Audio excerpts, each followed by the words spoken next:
Assalamualaikum warahmatullahi wabarakatuh.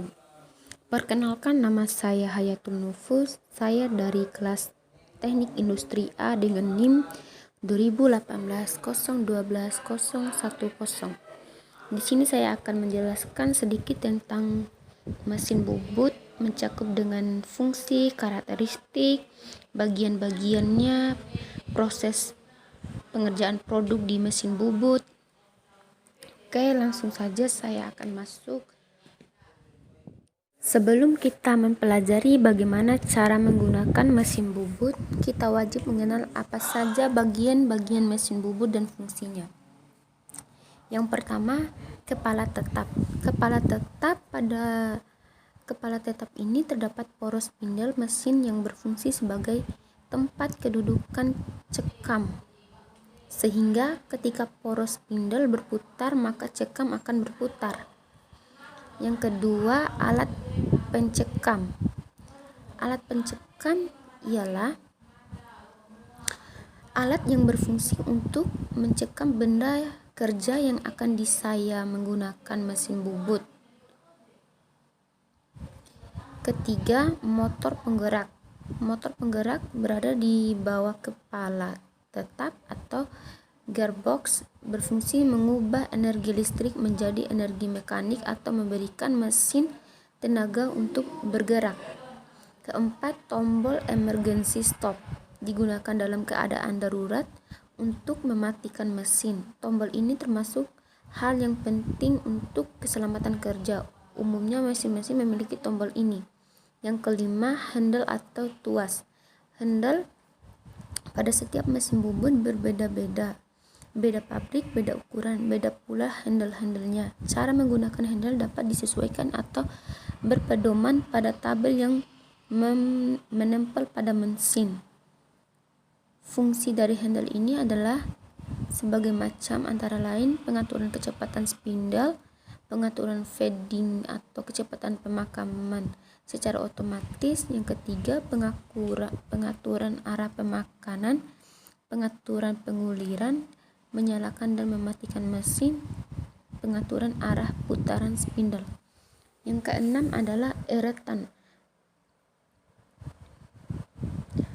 Ada 3 jenis eretan yang pada mesin bubut, yaitu eretan alas, eretan lintang, eretan atas. Eretan alas ialah eretan yang kedudukannya pada alas mesin dan dapat bergerak ke kiri atau ke kanan sepanjang alas. Eretan lintang berada di atas eretan alas dan kedudukannya melintang terhadap alas. Gerakan melintang yaitu menjauhi atau mendekati operator, baik diputar dengan tangan maupun secara otomatis. Eretan atas terletak di atas eretan lintang dan diikat oleh 2 baut. Pada eretan ini terpasang rumah pahat. Kedudukan eretan dapat diubah-ubah atau diputar 360 derajat Celcius sesuai dengan kebutuhan.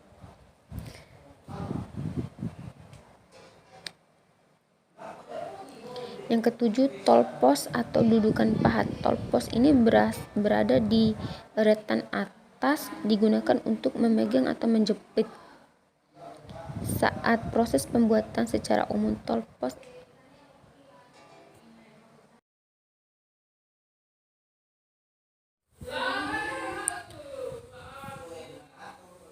Selanjutnya kita lakukan kalibrasi terlebih dahulu dengan cara menyentuhkan ujung pemata pahat dengan permutaan material. Kemudian kita geser skala nonius ke angka 0 untuk memudahkan pada saat proses penyayatan nanti.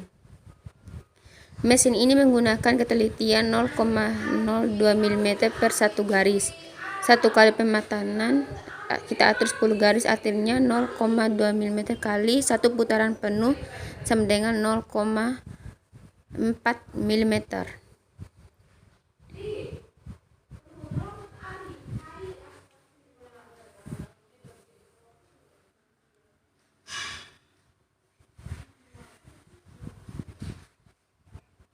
Kemudian kita tambahkan lagi 10 garis pada sayatan kedua.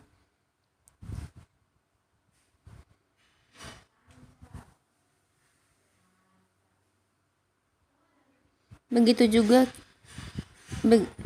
juga dengan persyaratan ketiga dan selanjutnya.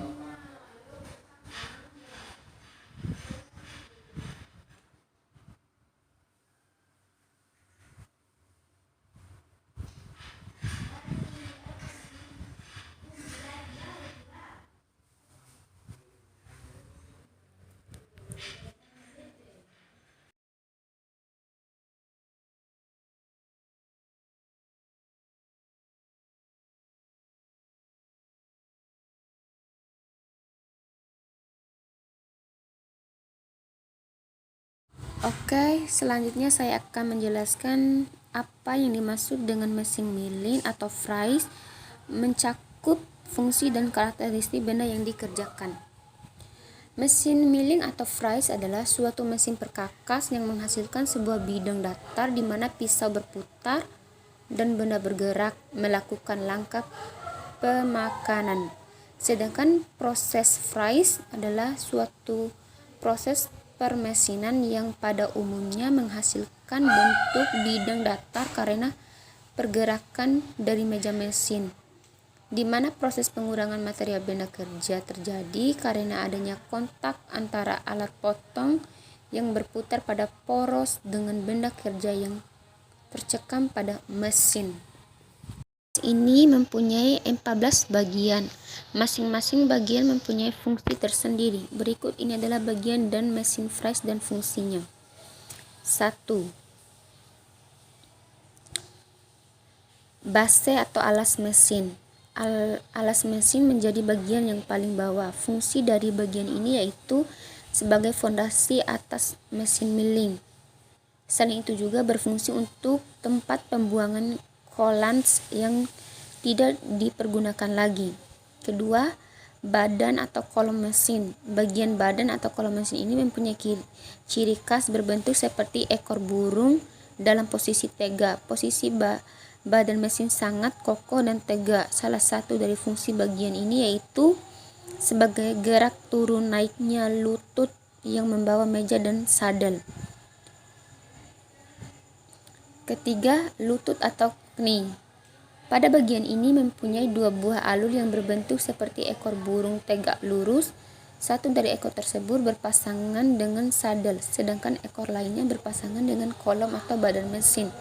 Lutut ini juga terbuat dari besi yang dicor, sama seperti alas mesin. Untuk lutut ini dapat digerakkan, namun arah gerakan harus vertikal. Pada lutut ini terdapat beberapa roda yang berfungsi untuk mengatur suatu gerakan secara otomatis. Keempat, sadel. Untuk bagian ini terletak di antara meja mesin dan lutut atau knee. Salam ini mempunyai bentuk persegi dan juga terbuat dari material besi yang dicor. Sadel ini bisa digerakkan melintang dan hampir mendekati bagian kolom mesin. Gerakan yang dihasilkan oleh sadel ini yaitu maju dan mundur hingga melingkar. Dapat pula dikunci ke bagian lutut dan dibutuhkan. Bagian atasnya mempunyai alur dengan bentuk Y dan melingkar sebesar 360 derajat serta berhubungan dengan meja. Bagian ini dilengkapi dengan handle. Fungsi dari handle yaitu mengembalikan sadel ke posisi semula dan membalik arah gerakan. 5. Meja mesin. Letak dari meja mesin berada di atas sadel. Bagian ini juga terbuat dari besi yang dicor. Meja ini mempunyai fungsi untuk mengikat benda selama proses pengefraisan. 6. Lengan atau arm. Letak dari lengan berada di bagian atas dari kolom mesin, baik pada mesin fries yang universal maupun horizontal. Pada bagian bawah terdapat alur dengan bentuk ekor burung di ujungnya. Ujung dari lengan berfungsi sebagai tempat pendukung untuk abor yang juga mempunyai alur dengan ekor burung. Ketujuh, spindle. Spindle menjadi bagian yang paling penting di antara bagian mesin fries lainnya. Fungsi dari spindle sendiri untuk menahan alat potong dari mesin ini, sekaligus sebagai tempat untuk abor pada mesin fries horizontal. Yang kedelapan, arbor. Bagian arbor ini mempunyai fungsi untuk eksistensi atas spindle. Selain itu, arbor juga dapat digunakan untuk memegang alat potong atau pisau fries. 9. Arbor support atau pendukung arbor. Untuk arbor support mempunyai fungsi sebagai pendukung arbor supaya dapat bergerak dengan stabil. Bagian ini mempunyai alur dengan bentuk ekor burung. Selain itu, support arbor juga berpasangan dengan lubang dan lengan mesin.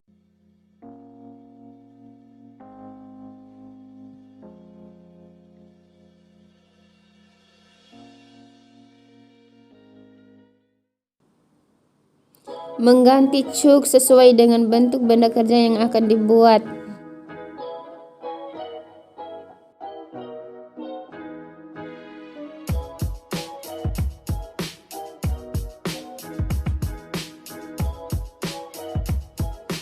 Cut yang akan digunakan.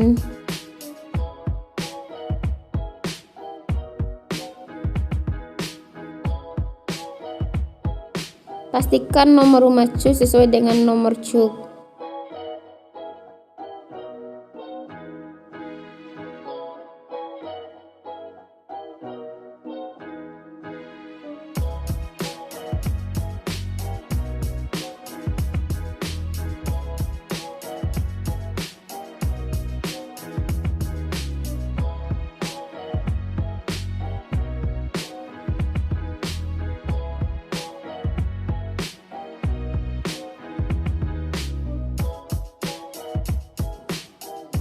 Ketiga ujung cuk belum berhempit. Pastikan ketiga ujung cuk saling berhempit. Ketiga ujung cuk sudah berhimpit. Benda kerja kemudian dipasang pada cuk dan dikencangkan dengan kunci cuknya. Pastikan kunci cuk dilepas sebelum spindle berputar. Kunci cuk yang masih terpasang saat spindle berputar dapat pahat rata kanan. Pasang mata pahat rata kanan pada rumah pahat dan pastikan mata pahat sejajar dengan senter eretan utama.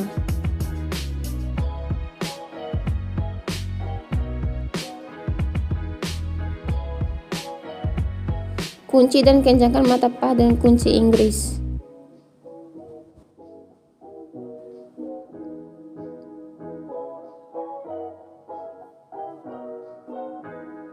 Ubah kecepatan spindle menjadi 375.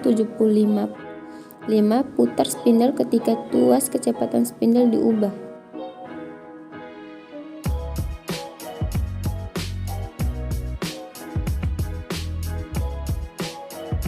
Beri jarak antara mata pahat dengan benda kerja sebelum spindle diputar. Posisikan mata pahat seperti di atas untuk melakukan fetching pada benda kerja.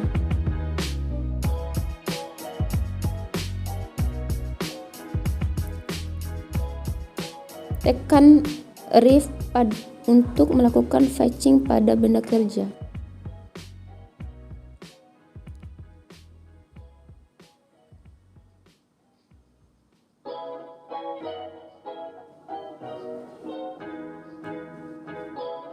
Putar tuas sumbu X ke arah kiri dari luar diameter benda kerja hingga tengah benda kerja.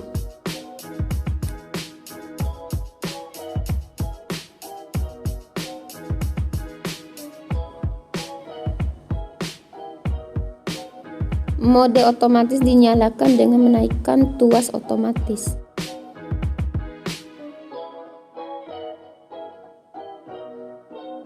Lakukan fetching pada bagian benda kerja sebaliknya.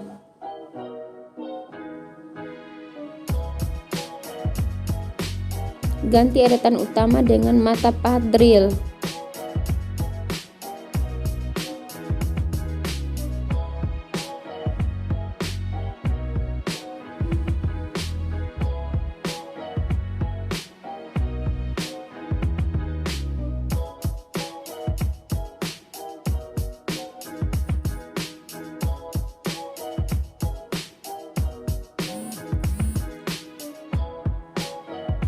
Tekan FED untuk melakukan proses milling.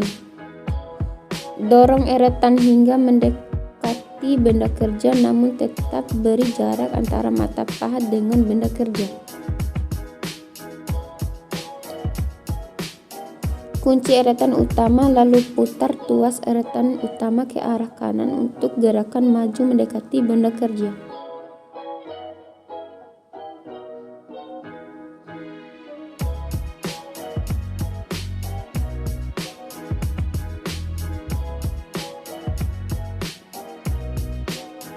Drill benda kerja hingga 1/3 mata pahat masuk ke dalam benda kerja.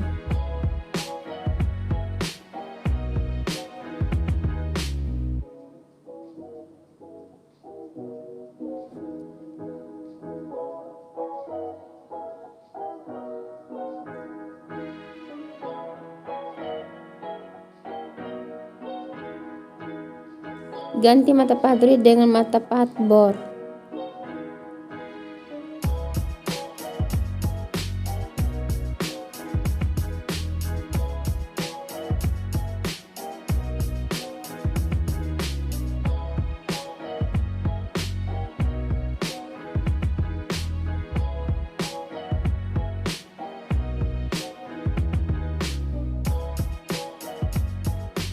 Ganti mata pahat bor dengan mata pahat bor yang lebih besar.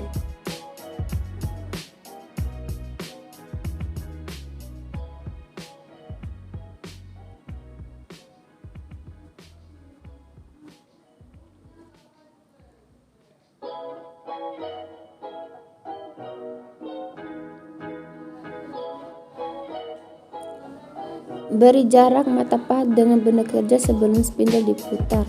Posisikan mata pahat seperti di atas untuk membuat chamfer pada benda kerja.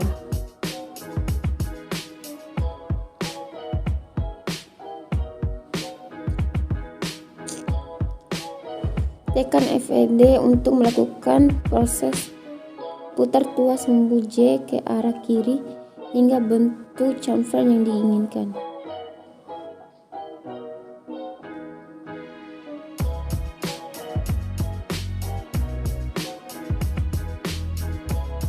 Lakukan chamfer pada bagian benda kerja sebaliknya.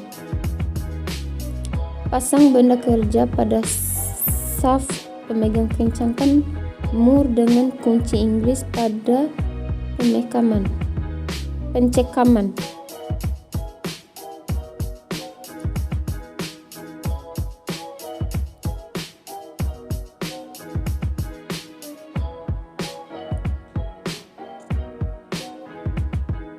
Lakukan pengurangan diameter hingga mencapai ukuran 69 mm.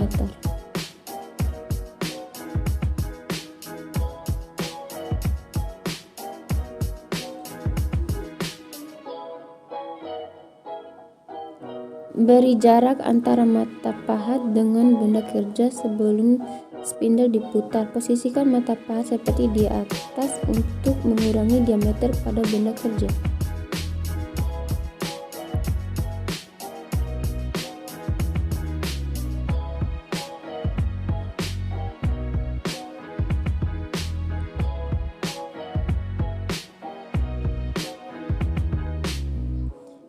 Putar tuas sumbu X ke arah kanan untuk mengatur ketebalan diameter yang dimakan.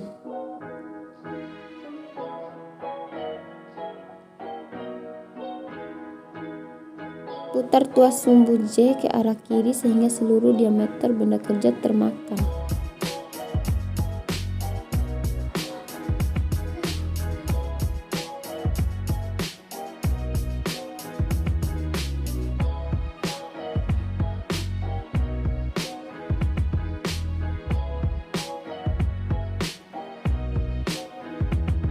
Mode otomatis dinyalakan dengan menaikkan tuas otomatis.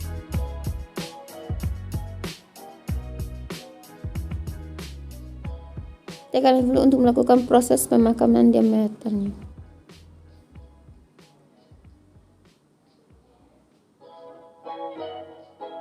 Buatlah chamfer pada diameter luar benda kerja.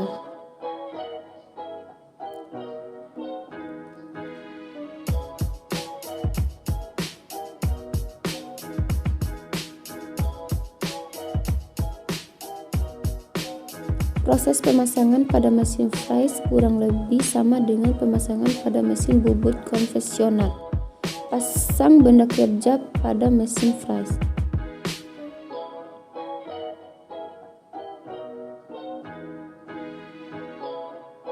Setting yang digunakan pada mesin fries.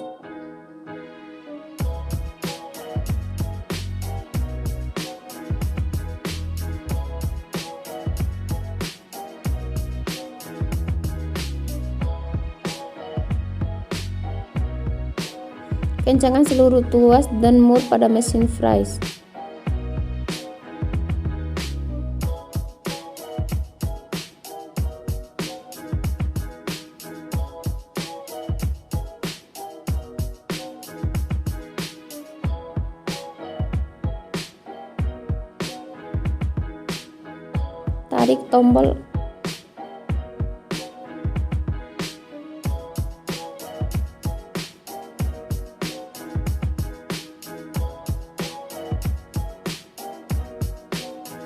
Tarik tombol emergency switch untuk menyalakan mesin fries. Apabila tombol emergency switch ditekan, mesin fries otomatis mati. Tombol gerak spindle dan otomatis tombol untuk menyalakan putaran spindle. Tekan tombol untuk mematikan putaran spindle.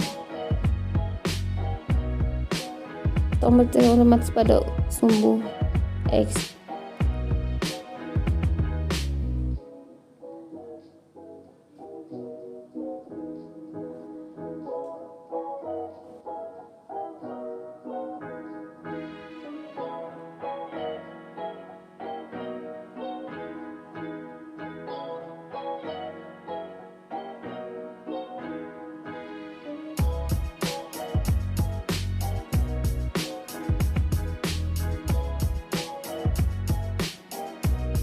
Kertas basah dipasang pada benda kerja untuk menentukan titik nol dengan menyesuaikan